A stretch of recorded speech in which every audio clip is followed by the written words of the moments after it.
अपने आप से कहता है, लेकिन किसी को भी मेरे एक बड़े से सीक्रेट के बारे में नहीं पता है। जिन्यू के साथ में मेरे कंपेनियन स्पेस में 10 और एग्स थे। खुशी की बात यह है कि उनमें से एक एग जो है वो आज हिल रहा था एंड आज मेरा एक नया कंपेनियन बीस्ट इस दुनिया में आने वाला है। अब तभी हम देखते हैं वो एग जो होता है वो फूटने लगता है। अब इसी दौरान टियानमिंग के घर से काफ़ी ज़्यादा रोशनी आने लगती है। अब ये देखकर टियानमिंग अपने आप से कहता है, ये तो एक ग्रैंड एंट्रेंस है। क्या ये एक अल्टीमेट कंपेनियन बीस्ट है जिसके बारे में पुरानी कथाओं में कहा जाता था? अब तभी हम देखते हैं उस अंडे से एक छोटा सा मुर्गी बाहर आता है एंड वो टियानमिंग के टेबल पर पोज मारकर बैठ जाता है। अब ये देखकर टियानमिंग उससे कहता है, क्या एक मुर्गी का बच्चा? तुम तो बस एक मुर्गी हो, तो तुम ग्रैंड बीस्टल ऑरा को कैसे दिखा सकते हो? अब ये सुनकर वो छोटा सा बीस्ट कहता है, हे तुम मुर्गी किसे बुला रहे हो? क्या तुम मुझे कमज़ोर समझते हो? मैं तुम्हारी हालत पतली कर दूंगा। अब ये सुनकर टियानमिंग काफ़ी ज़्यादा शॉक्ड हो जाता है, जिसके बाद वो अपने मन के अंदर कहता है, क्या एक बोलने वाला कंपेनियन बीस्ट?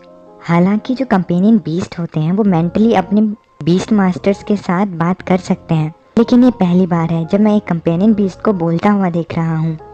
अब तभी हम देखते हैं वो छोटा सा बीस्ट कहता है, हे इतने हैरान होने की ज़रूरत नहीं है, मैं तुम्हें बाद में दिखा दूंगा कि मैं क्या क्या कर सकता हूँ। अब ये सुनकर टियानमिंग उसे कहता है, तुम तो बहुत घमंडी तरीके से डींगे मार रहे हो। मैं अभी देखना चाहता हूँ कि तुम क्या चीज़ें कर सकते हो। चलो देखते हैं कि तुम किस लेवल पे हो। अब टियानमिंग अपने मन के अंदर कहता है, कंपेनियन बीस्ट के आंखों के अंदर जो डॉट होते हैं वो उस बीस्ट के लेवल को बताते हैं। अब जैसे ही टियानमिंग अपने बीस्ट की आंखों में देखता है तो उसे वहाँ पर सिर्फ एक ही स्टार दिखता है। अब वो उस स्टार को देखकर कहता है, क्या सिर्फ एक ही स्टार? जिन्यू की आंखों में 5 तारे थे एंड वो एक 5 टियर बीस्ट था और ये तो सिर्फ एक पुअर टियर 1 बीस्ट है। अब ये देखकर टियानमिंग जो होता है वो काफ़ी ज़्यादा निराश हो जाता है एंड वो कहता है, लगता है कि मैं अपना बदला नहीं ले पाऊंगा। एक टियर 1 बीस्ट, इसके साथ तो मैं अपने बदला लेने के बारे में सोच भी नहीं सकता। अब जिंदा रहने का कोई फ़ायदा नहीं है, मैं सुसाइड करने जा रहा हूँ। अब ये सुनकर उसका बीस्ट कहता है, बेवकूफ़, अगर तुम मरे तो मुझे भी तुम्हारे साथ मरना होगा, मेरी तरफ ध्यान से देखो। अब ये सुनकर टियानमिंग जो होता है वो रोते हुए कहता है, क्या दोबारा से देखूं? अब तभी हम देखते हैं कि उसका बीस्ट जो होता है वो एक भयानक सा चेहरा बना लेता है एंड उसे कहता है, बेवकूफ़, किसी भी चीज़ को बाहर से देखने पर उसे कभी भी जज नहीं करना चाहिए। अब जैसे ही टियानमिंग अपने बीस्ट की आंखों में देखता है तो वो कहता है, क्या इसका एक स्टार जो है वो काफ़ी ज़्यादा स्टार से मिलकर बना है? आखिर कितने स्टार्स हैं इस स्टार के अंदर? अब ये सुनकर उसका बीस्ट उसे बताता है कि इस स्टार्स के अंदर millions and millions other stars हैं, बल्कि ये सिर्फ स्टार्स ही नहीं है, ये स्टार्स की पूरी फील्ड है। अब ये सुनकर टियानमिंग के रोंगटे खड़े हो जाते हैं, जिसके बाद हम देखते हैं टियानमिंग अपने आप को एक अलग सी जगह पर पाता है। अब वो अपने मन के अंदर कहता है, ये कौन सी जगह है? टियानमिंग के आसपास काफ़ी ज़्यादा तारे होते हैं जो कि जल रहे होते हैं। अब टियानमिंग अपने आप से कहता है, क्या ये सारे के सारे तारे जो हैं वो जल रहे हैं? अब जैसे ही टियानमिंग आसमान की तरफ देखता है तो वो कहता है, ये तो। अब तभी हम देखते हैं कि आसमान में एक क्रीचर उड़ रहा होता है जिसका नाम जाइंट सन स्वेलोइंग फीनिक्स होता है। अब हम देखते हैं वो फीनिक्स जो होता है वो सूरज को निगल लेता है। अब ये देखकर टियानमिंग अपने आप से कहता है, क्या उसने सन को निगल लिया? अब तभी हम देखते हैं कि उस फीनिक्स की तरफ एक बड़ा सा डरावना हाथ बढ़ता है। अब उस हाथ को देखकर टियानमिंग अपने आप से कहता है, क्या इतना डरावना हाथ, ये क्या है? अब तभी हम देखते हैं कि वो हाथ जो होता है वो उस फीनिक्स को पकड़ लेता है। अब ये देखकर टियानमिंग कहता है, क्या उस फीनिक्स को उस बड़े से हाथ से कहता है, क्या उसने सन को निगल लिया? अब तभी हम देखते हैं कि उस फीनिक्स की तरफ एक बड़ा सा डरावना हाथ बढ़ता है। अब उस हाथ को देखकर टियानमिंग अपने आप से कहता है, क्या इतना डरावना हाथ, ये क्या है? अब तभी हम देखते हैं कि वो हाथ जो होता है वो उस फीनिक्स को पकड़ लेता है। अब ये देखकर टियानमिंग कहता है, क्या उस फीनिक्स को उस बड़े से हाथ ने दबा दिया? अब तभी हम देखते हैं कि वो बड़ा सा हाथ कहता है, गड़बड़ी और रीइंकार्नेशन अब से मेरे कंट्रोल में है। अब हम टियानमिंग को देखते हैं जिसको कुछ भी समझ में नहीं आ रहा होता एंड वो अपने आप से कहता है, ये सब क्या है, मुझे ये सब क्यों दिख रहा है? अब तभी हम देखते हैं कि उसका बीस्ट जो होता है वो उसके सर पर अपनी चोंच मारता है एंड उसे कहता है, हे तुम क्या कर रहे हो? अपने आप से बात करना बंद करो बेवकूफ़, जल्दी से उठो। अब तभी हम देखते हैं टियानमिंग अपने बीस्ट को पकड़ता है एंड उसे कहता है कि ये तुम क्या कर रहे हो? अब तभी उसका बीस्ट उसे कहता है, मेरी बात ध्यान से सुनो, मैं द इटर्नल इन्फीरियल फीनिक्स हूँ। अब टियानमिंग अपने बीस्ट को देखकर कहता है, क्या तुम इटर्नल इन्फीरियल फीनिक्स हो? ये सुनकर उसका बीस्ट उसे कहता है, तुमने बिल्कुल सही कहा, ये मेरा ऑफिशियल टाइटल है एंड मैं प्राइमोर्डियल बीमॉथ्स ऑफ केओस का एक बीस्ट हूँ। अब ये सुनकर टियानमिंग अपने बीस्ट से कहता है, क्या एक प्राइमोर्डियल बीमॉथ ऑफ केओस, ये क्या है? अब ये सुनकर उसका बीस्ट जिसका नाम फीनिक्स होता है वो उसे कहता है, मुझे इसके बारे में नहीं पता। अब टियानमिंग उसे कहता है, तो तुम्हें क्या पता है? फीनिक्स टियानमिंग से कहता है, मैंने अभी सिर्फ जन्म ही लिया है और देखो तो ये बेवकूफ़ मेरे साथ पंगे ले रहा है, तुम्हें क्या लगता है कि मुझे क्या पता होगा?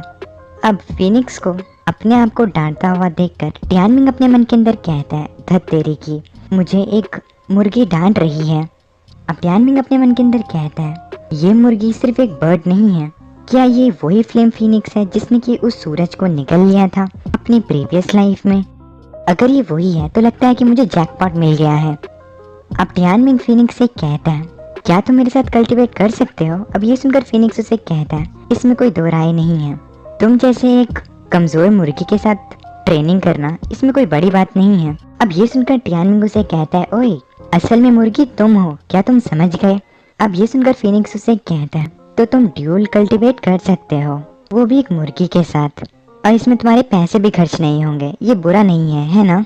अब ये सुनकर टियानमिंग फीनिक्स को अजीब सी नजरों से देखकर कहता है, ये मुर्गी कोई आम मुर्गी नहीं है। अब हम देखते हैं फीनिक्स जो होता है वो टियानमिंग के सर के ऊपर बैठ जाता है एंड उसे कहता है, तो ठीक है चलो कल्टीवेट करते हैं, मुझे अपनी 20 लाइन्स दिखाओ। अब ये सुनकर टियानमिंग उसे कहता है, तो ठीक है, जैसा कि मैं सोच रहा था। अब हमें बताया जाता है कि जो कल्टीवेशन का फर्स्ट रियलम है इस वर्ल्ड में वो है द बीस्ट लाइन रियलम। जो बीस्ट मास्टर एंड उसका साथी बीस्ट होता है उन दोनों के पास 9 बीस्ट लाइन्स होती हैं। जब beast master and companion beast साथ में होते हैं तो उन दोनों की 9 बीस्ट लाइन्स जो हैं वो एक साथ जुड़ी होती हैं एंड वो दोनों मिलाकर 18 बीस्ट लाइन्स बनाती हैं जो कि एक दूसरे के साथ जुड़ी होती हैं। हर एक बीस्ट लाइन के जुड़े होने का मतलब बीस्ट लाइन रियलम का बढ़ना होता है। जब बीस्ट लाइन एक साथ जुड़ जाती हैं तो beast master and companion beast जो होते हैं उन्हें इस चीज़ से काफ़ी ज़्यादा फ़ायदा होता है, उन दोनों को एक दूसरे से काफ़ी ज़्यादा फ़ायदा मिलता है। अब हम देखते हैं फीनिक्स टियानमिंग से कहता है, पहले तुम्हें दूसरे बीस्ट लाइन्स को फेल करना होगा, उसके बाद उन दोनों को जोड़ने की कोशिश करो। अब तभी हम देखते हैं टियानमिंग को काफ़ी ज़्यादा शक्ति महसूस होती है। इसी बॉडी एक सांप जैसे दिखने वाले बड़े से ड्रैगन की पावर को अपने अंदर रख सकती है। फीनिक्स की बीस्ट लाइन जो है वो एक बड़े से सांप की तरह है और जबकि मेरा बीस्ट लाइन जो है वो एक छोटे से कीड़े के बराबर है। अब तभी फीनिक्स टियानमिंग से कहता है, तुम सच में नूब हो, तुम्हारी बीस्ट लाइन जो है वो काफ़ी ज़्यादा छोटी है एंड ये बात भी ऑब्वियस है कि तुम्हारी मर्दानगी जो है वो भी छोटी है, जबकि मेरी वाली तुम्हारे वाले से काफ़ी ज़्यादा मोटी है। अब ये सुनकर टियानमिंग के पसीने आ रहे होते हैं एंड वो फीनिक्स से कहता है, तुम्हारे शब्द इतने ज़्यादा अजीब क्यों लगते हैं, ज़्यादा खुश मत हो, तुम्हारी बीस्ट लाइन जल्द ही मेरी हो जाएंगी। अब हम देखते हैं टियानमिंग बीस्ट लाइन परफोरेशन को स्टार्ट कर देता है, जिसके बाद हम देखते हैं टियानमिंग के अंदर फीनिक्स की बीस्ट लाइन्स आ जाती हैं जिसकी वजह से उसकी पावर जो होती है वो इंक्रीज हो जाती है। और फीनिक्स टियानमिंग से कहता है, beast line realm level 1 breakthrough, ये इतना बुरा भी नहीं था, तुम्हारे अंदर नेचुरल टैलेंट है। अब टियानमिंग फीनिक्स से कहता है, ये काफ़ी ज़्यादा मजबूत था, तुम्हारी बीस्ट लाइन ने मेरी बॉडी को 3 गुना ज़्यादा ताकतवर बना दिया है। अब फीनिक्स टियानमिंग से कहता है, बिल्कुल सही कहा, तुम्हारी बीस्ट रियलम लेवल जो है वो दूसरे लेवल 3 के मुकाबले स्ट्रॉन्गर है। अब हम देखते हैं टियानमिंग काफ़ी ज़्यादा बुक्स को देखने लगता है एंड फीनिक्स से कहता है, अब दूसरी बारी कल्टीवेशन टेक्निक्स की है, मेरे पास इसके लिए काफ़ी ज़्यादा अच्छी बुक्स पड़ी हैं, मेरी बॉडी इन बुक्स के मुताबिक कल्टीवेट करने से स्ट्रॉन्ग बन जाएगी। अब टियानमिंग एक बुक को ढूंढता है एंड कहता है, मुझे मिल गई, इस बुक के अंदर बेस्ट टेक्निक है हमारी सिटी की, तो तुम मेरे साथ इसे सीखोगे, है ना फीनिक्स? अब ये सुनकर फीनिक्स उसे कहता है, ये किस तरीके का कचरा है, कोई भी इस जैसी टेक्निक को कल्टीवेट नहीं करना चाहेगा, मैं तुम्हें कल्टीवेशन की थोड़ी गाइडेंस देता हूँ, इसलिए तुम ये चीज़ मुझसे सीखो। जो मेरी बुक इटर्नल इन्फर्नो है उसके अंदर की कुछ कल्टीवेशन टेक्निक्स मैं तुम्हें सिखा देता हूँ। अब ये सुनकर टियानमिंग हैरान होते हुए कहता है, क्या तुम मुझे सिखाओगे? वैसे तो बीस्ट मास्टर को अपने कंपेनियन बीस्ट को गाइड करना चाहिए, ये सुनकर फिनिक्स टियानमिंग से कहता है, लगता है कि तुमने अब ये दुनिया जो है वो पूरी तरीके से नहीं देखी है। अब जल्दी करो, समय की बर्बादी मत करो, अपने पैरों को मोड़ो, नीचे बैठ जाओ एंड मेरे कमांड्स को सुनो। मैं तुम्हें पहले बेसिक सिखाता हूँ। अब ये सुनकर टियानमिंग कहता है, ठीक है। अब हम देखते हैं फिनिक्स जो होता है वो टियानमिंग को बेसिक टेक्निक सिखा रहा होता है, जिसके बाद टियानमिंग की बॉडी जो होती है वो और ज़्यादा स्ट्रांग बनती रहती है एंड वो ऐसे करते करते 20 रियलम लेवल 3 तक पहुंच जाता है। अब फिनिक्स उसे कहता है कि तुमने बुरा भी नहीं किया, अब तुम डिसेंट हो। अब टियानमिंग फिनिक्स से कहता है, अब मैं समझ गया कि तुमने गोल्ड आर्ट्स को कचरा क्यों कहा। इटर्नल इन्फर्नो की जो बुक है वो तो काफ़ी ज़्यादा स्ट्रांग है। अब हम देख रहे होते हैं टियानमिंग जो होता है वो अपनी कल्टीवेशन कर रहा होता है एंड फिनिक्स जो होता है वो रेस्ट कर रहा होता है।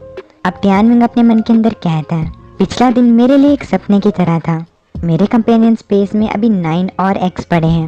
वो सभी के सभी प्राइमोर्डियल बीमॉट्स ऑफ केओस नहीं हो सकते, है ना? अगर ये बात है तो वो सारे के सारे एक्स जो हैं वो तो एक सोने की खदान की तरह हैं। मैं हमेशा से सोचता था कि मेरे लिए कमबैक करना इम्पॉसिबल है। मेरे मॉम के सपोर्ट के बाद भी मेरे लिए उम्मीद को ढूंढना मुश्किल था। आज मेरी मॉम का जन्मदिन है।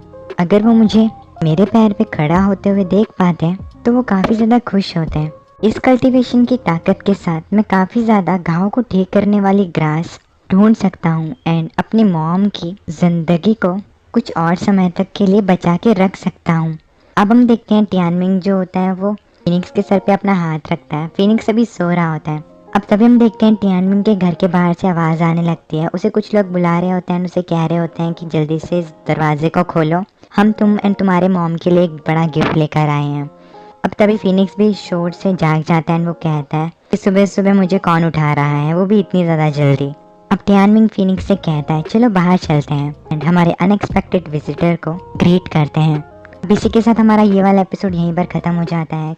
उम्मीद है कि आपको ये मेरा एक्सप्लेनेशन एंड ये कॉमिक जो है वो पसंद आ रही होगी।